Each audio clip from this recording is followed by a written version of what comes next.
किसी को कोई इल्यूजन नहीं होना चाहिए। रही बात कि उन लोग नेता और उपनेता जो भी घोषणा किए हैं वो लोग ख्याली पुलाव बना रहे हैं, वो लोग सत्ता में कभी नहीं आने वाले हैं।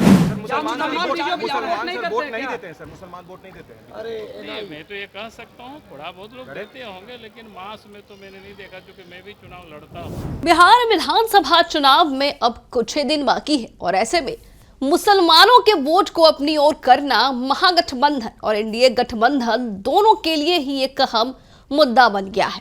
और इसी बीच असदुद्दीन ओवैसी ने सत्ता पक्ष पर जमकर निशाना साधा है और कह दिया है कि बीजेपी ने मुसलमानों के लिए कुछ नहीं किया है। और इस बयान को लेकर जीतन राम मांझी भड़क गए हैं और बेहद गुस्से में है और गुस्से में आकर ओवैसी को जमकर सुना दिया है। उनका बयान आपको सुनाएंगे, लेकिन उससे पहले आपको बता दें कि झारखंड के पूर्व मुख्यमंत्री बाबुल मरांडी ने भी मुसलमानों को लेकर बड़ा बयान दे दिया है। बताएंगे इस विस्तार से इस रिपोर्ट में। नमस्कार, मैं हूं शालिनी सिंह और आप देख रहे हैं दर्श न्यूज। देखिए, बिहार विधानसभा चुनाव को लेकर हलचल तेज है। हर दल अपनी नई रणनीति के साथ जनता के बीच वोटों की अपील करने उतर चुकी है, जनता को लुभाने के लिए उतर चुकी है। और इसी बीच बाबुल मरांडी और जीतन राम मांझी एनडीए की ओर से एक जनसभा को संबोधित करने पहुंचे हैं और इस दौरान उन्होंने बड़ा बयान दे दिया और असदुद्दीन ओवैसी को जमकर सुना दिया है। दरअसल ओवैसी ने एक बयान दिया था कि बीजेपी ने मुसलमानों के लिए कुछ नहीं किया है। बीजेपी मुसलमानों को देश से उखाड़ कर फेंक देना चाहती है, जिसको लेकर बिहार में सियासत गरमा गई है। और जीतन राम मांझी और बाबुल मरांडी ने जमकर सुना दिया है। क्या कुछ कहते नजर आए हैं, दोनों आपको सुनाएंगे। सबसे पहले आपको सुना दे कि जीतन राम मांझी क्या कुछ कहते नजर आए हैं। हमने मुख्यमंत्री पद का मेरा गठबंधन का उम्मीदवार घोषित हो गया। मैंने विजन बता दिया 5 साल का। एनडीए के पास क्या? देखिए, हमारे एनडीए के पास नेता ऑलरेडी घोषित है। हमारा केंद्र में नरेंद्र मोदी जी हैं और बिहार में नीतीश कुमार जी हैं। किसी को कोई इल्यूजन नहीं होना चाहिए।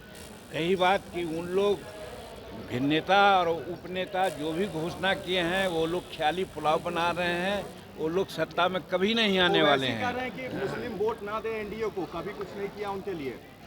ये गलत कहते हैं। बिहार में श्मशान का चारदीवारी, आप वक्फ बोर्ड का अलॉटमेंट या मदरसा बोर्ड का अलॉटमेंट या फिर कंप्यूटर ये सप्लाई करना या थाना में मुस्लिम पदाधिकारियों का पदस्थापन करना, ये कौन किया है? किसका काम है? ये नेतृत्व क्या किए हैं? ये नीतीश कुमार का काम है। इसलिए माइनॉरिटी के लिए नीतीश कुमार जो कर रहे हैं, वो लोग जो वोट ले रहे हैं उन लोग माइनॉरिटी के लिए काम जितना नीतीश कुमार किए हैं। और आज नरेंद्र मोदी जी भी हैं। आज 11 साल राज हुआ, क्या लोग खाली डर बतलाता है? कहाँ जातीय दंगा हुआ, कहाँ सांप्रदायिक दंगा हुआ? क्या अगर 84 लाख करोड़ लोगों को जो अनाज दिया जा रहा है उसमें मुसलमान लोग लाभान्वित नहीं हैं?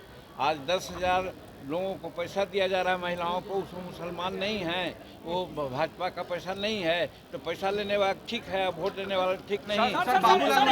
बाबुल मरांडी कह रहे हैं कि मुसलमान वोट। तो सुना आपने जीतन राम मांझी ने क्या कहा है। चलिए अब आपको सुनाते हैं कि बाबुल मरांडी ने क्या कुछ कहा है।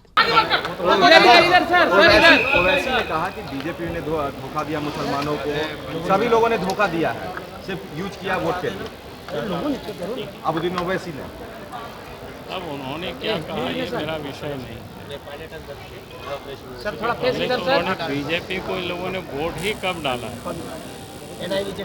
अगर बीजेपी को वोट डाला होता तो हम कहते। और बिना वोट डाले देश के प्रधानमंत्री नरेंद्र मोदी जी ने गरीब कल्याण का जितनी भी योजना है, बिना न जाति का न मजहब का कोई भेदभाव किए बगैर सबको उपलब्ध करा रहे हैं। चाहे अनाज हो, चाहे स्वास्थ्य बीमा हो, चाहे आवास हो, सब प्रकार की योजना है। जबकि बीजेपी को लोग वोट नहीं देते, तब भी देश के प्रधानमंत्री नरेंद्र मोदी जी कोई भेदभाव नहीं करते। सर मुसलमान वोट नहीं देते हैं सर, मुसलमान वोट नहीं देते हैं। अरे नहीं, मैं तो ये कह सकता हूँ थोड़ा बहुत लोग देते होंगे, लेकिन मास में तो मैंने नहीं देखा, क्योंकि मैं भी चुनाव लड़ता हूँ, इसलिए मैं जानता हूँ। सर चुनावी प्रचार में तो सुना आपने बाबुल मरांडी ने सीधे सीधे कह दिया है कि मुसलमान बीजेपी को कभी वोट नहीं देती है।